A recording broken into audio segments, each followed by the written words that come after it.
21대 총선 당선자를 만나보는 시간이죠. 전북 남원 임실 순창에서 재선에 성공한 무소속 이용호 당선인과 얘기 나눠보도록 하겠습니다. 안녕하세요. 네, 안녕하세요. 호남에 28석이 있잖아요. 그중에서 이용호 당선이 제외하고 27석은 다 민주당이 가져갔습니다. 무소속 의원으로서 당선됐다. 그것만으로도 일단 유명세에 타고 계시는 것 같은데 요즘 어떻게 지내십니까? 요즘에는 당선 인사를 하고 있고요. 저도 이번 선거에서 호남에서 그렇게 한석만 비민주당이 되리라고는 생각을 못했습니다. 자고 일어나 보니까 제가 어려운 싸움을 했고 갑자기 주목받는 인물이 됐는데요. 요즘에 인터뷰하고 당선 인사하고 바쁘게 지내고 있습니다. 이곳이 원래 호남 지역이 보면 대체적으로 선거 때마다 투표율이 상당히 높은 지역으로 분류되지 않습니까? 그런데 특히 지금 이용호 당선인이 당선된 전북 남원 임실 순창 같은 경우 사전 투표 전국에서 1위를 했더라고요. 그만큼 높은 관심을 가졌다. 어떻게 분석을 할 수가 있을까요? 그만큼 저희 지역이 치열한 선거전을 치렀다는 뜻이고요. 요즘에 사전 투표를 통해서 서로 이 승기를 잡기 위한 그런 게 많이 있습니다. 전략적으로. 그래서 우리 지역 같은 경우는 양 캠프에서 아마 이 이틀간 치러지는 사전 투표에서 승기를 잡자라는 전략 이런 게 있었고, 또 저를 좋아하는 분들이 개별적으로들 미리 나가서 투표하자 이런 열기가 좀 있었던 것 같습니다. 이번에 무소속으로 출마를 재선 도전하실 때 혹시 주변에서 아니면 가족들이나 무모하다 좀 이렇게 말리거나 아니면 다른 당의 공천을 받아서 가는 게 어떻겠냐 이런 주변에 그런 말씀은 안 들어보셨나요? 무모하다는 얘기는 없었고요. 네. 다만 저희 가족하고 얘기할 때 이번에 이런 바람 속에서 이기면 기적이다. 그러니 늘 마음을 비우고 하자. 그러나 우리가 저를 지지해주는 많은 분들을 실망시키지 않도록 최선을 다하자. 그런 자세로 처음부터 임했습니다. 선거운동이 4년 전과 비교해서는 굉장히 힘들었을 것 같은 생각이 듭니다. 4년 전에는 국민의당의 녹색 바람이 워낙 강했기 때문에 호남 지역에서 그 부분에도 일정 부분 여러 가지 도움이 됐을 텐데 이번에는 이제 혼자서 선거운동을 하시다 보니까 여러 가지 어려움들이 많았을 텐데 어떻습니까? 네, 4년 전에는 국민의당이 바람이 있었죠. 그때만 해도 이제 그 전에 양당 독점적 구조에 대한 국민적 불신이 좀 있었고, 또 호남에서는 민주당이 호남을 너무 당연시하고 좀 홀대한다 그런 얘기가 있어서 그렇죠. 국민의당이 바람이 불었는데 이번에는 정반대로 민주당 바람이 워낙 거셌죠. 그래서 하여튼 혼자 할 때 어려움이 알다시피 응원군이 없잖아요. 네. 저쪽은 시의원, 도의원, 군의원 이런 분들이 적극 나서서 하고 있고, 네. 또 주기적으로 중앙에서 지도부 이름만 되면 알만한 분들이 응원차 오기 때문에 혼자 이렇게 싸운다는 것이 참 힘든 일입니다. 그렇지만 저도 사실은 이게 노조나 여러 단체에서 지지 성명도 해주고 그래서 사실 밑바닥에서는 그렇게 외롭지는 않았습니다. 제가 지금 말씀을 하셨지만 다른 후보들 같은 경우는 중앙당의 지원, 유명 정치인들, 지초 광역 단체장들 지원들이니까 선거운동을 굉장히 이렇게 우리가 흔히 보는 일상적인 그런 선거 유세를 많이 했다면, 저는 이용호 당선인 그 SNS를 제가 이렇게 보고 있는데 보면 그런 일련의 선거운동이랑은 좀 다른 분위기였더라고요. 보면 주변 분들, 그다음에 동네 어르신들 일일이 찾아다니시면서 몸을 낮추시는 모습들 많이 봤거든요. 그런 부분들 보면서 여러 가지 생각이 들었습니다. 어떻습니까? 저는 믿을 때라고는 우리 정말 주민밖에 없지 않습니까? 그래서 평소 때 만나 뵌 분들에게 그냥 진정성 있게 호소하는 거 외에는 방법이 없었고요. 또 다행히 아니라 코로나 전국이었기 때문에 많은 다중 집회를 하기 어려운 것이 오히려 저한테 도움이 됐다고 생각이 들고, 또 유세할 때도 지원 유세도 제 친구나 또 가까운 분들, 평범한 분들, 또 이게 노조 쪽에서도 지지를 해주고 그래서 그런 분들하고 같이 했어요.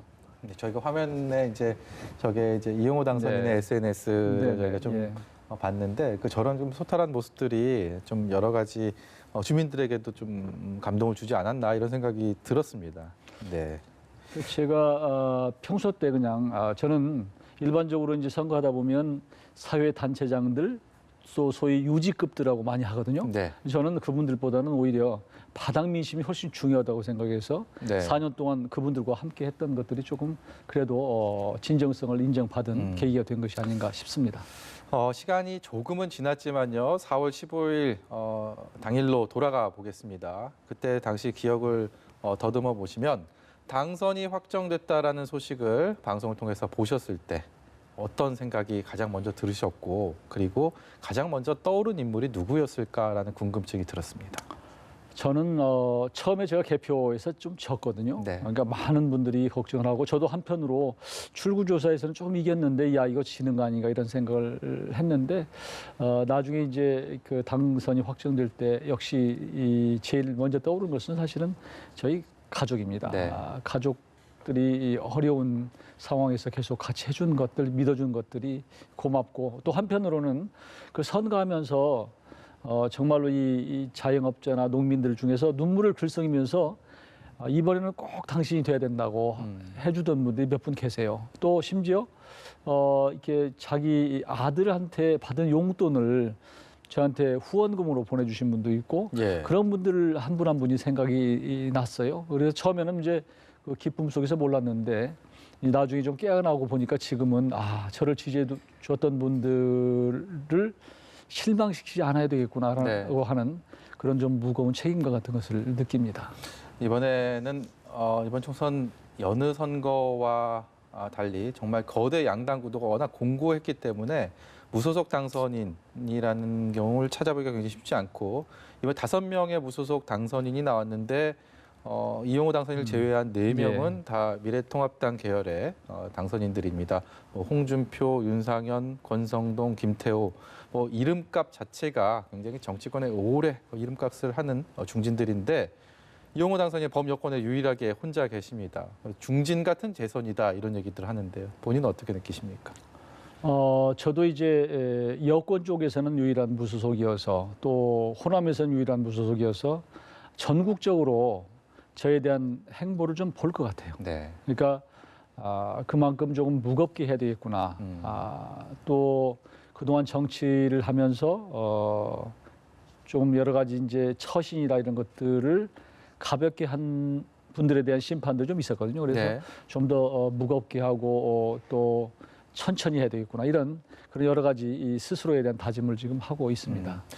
그 4년 전에 초선 의원으로 국민의당 공천으로 이제 지역에서 처음 의정 활동을 시작하고 약 2년 뒤에 국민의당이 분열되면서 4분의 5에 흩어지고 예. 네. 바른정당 이렇게 여러 가지 정치 지형이 바뀌지 않았습니까? 네. 그때 이용호 의원은 어느 곳도 가지 않고 무소속으로 있었단 말입니다.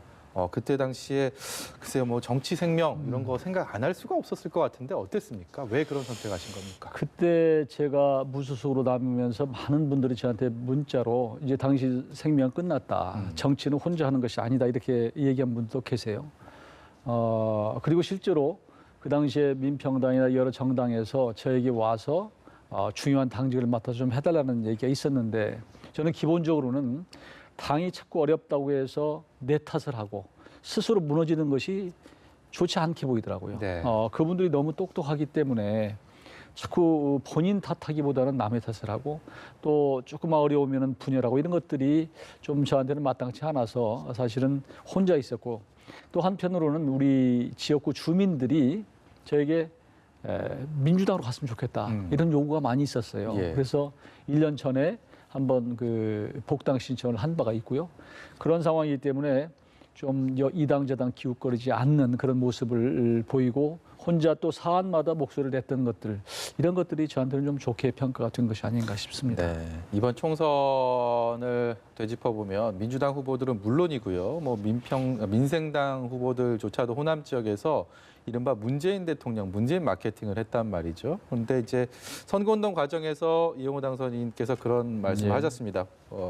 당선이 되면 민주당 복당을 하겠다, 신청하겠다 이렇게 말씀하셨는데요.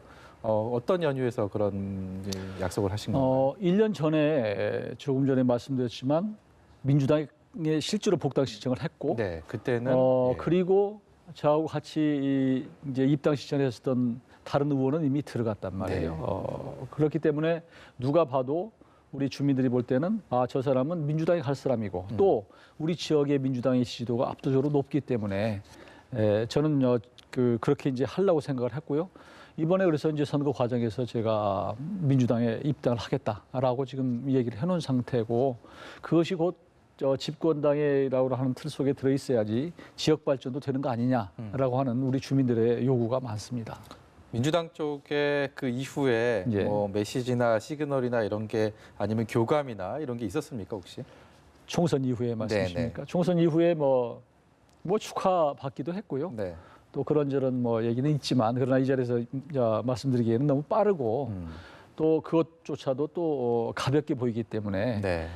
이런 이제 입당 문제나 복당 문제 같은 것은 좀 적절한 시기가 있으리라고 생각합니다. 자연스럽게. 그래서 또 당은 당대로 입장이 있고 또 당헌 당규가 있고 이렇기 때문에 제가 너무 서둘러서 하는 모습이 오히려 당에 부담을 줄 수도 있고 네. 저 또한 가볍게 보이기 때문에 좀 때를 좀 기다리려고 합니다. 그 뜻은 변함은 없지만 시기에 예. 있어서는 조금 여유를 두고 보겠다 이렇게 그렇습니다. 이해하면 되겠습니까? 네, 예.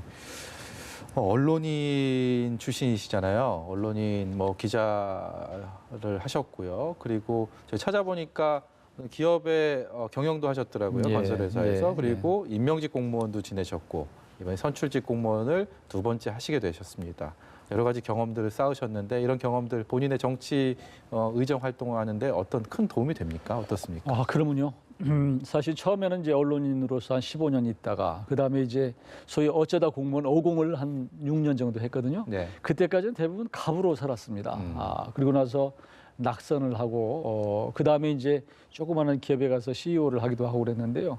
그때 그런 과정에서 또 실업 상태에 놓여 있기도 했었고 갑을병 저는 다 경험을 했습니다. 네. 그리고 여러 이제 분야에서 일도 했는데 그런 것들이 우리 소외되고 어려운 사람들의 처지, 우리 사회가 늘 공직만 있는 것이 아니고 양지만 있는 것이 아니고 참으로 어려운 부분들이 우리가 모르는데 숨어 있다. 그 경험을 저도 좀 맛봤거든요. 그래서 그런 것들이 이 의정 활동하는 데 있어서 저한테는 큰 힘이 되지요. 네, 이제 4년의 시간이 앞으로 약 한 달 뒤면 끝나게 되고 새로운 4년이 이용호 당선인에게 주어지게 됩니다.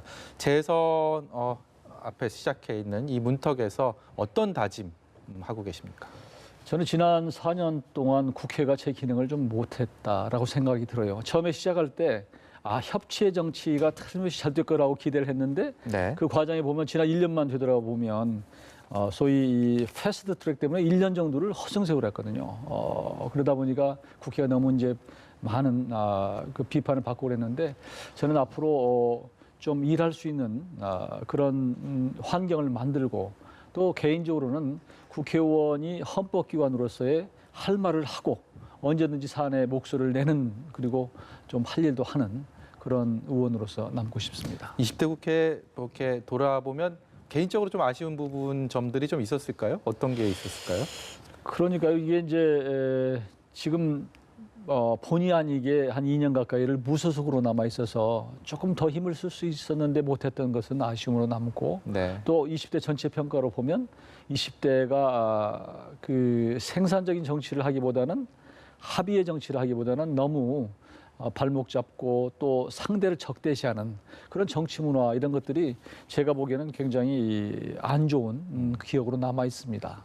예, 그 중진 같은 재선이라는 그 별칭에 맞게 앞으로 새롭게 주어질 4년 그 다짐 꼭 실현하시기를 응원하겠습니다. 예. 여기까지 듣도록 하겠습니다. 지금까지 전북 남원 임실 순창에서 두 번째 재선에 성공한 이용호 당선인과 말씀 나눠봤습니다. 고맙습니다. 예, 고맙습니다.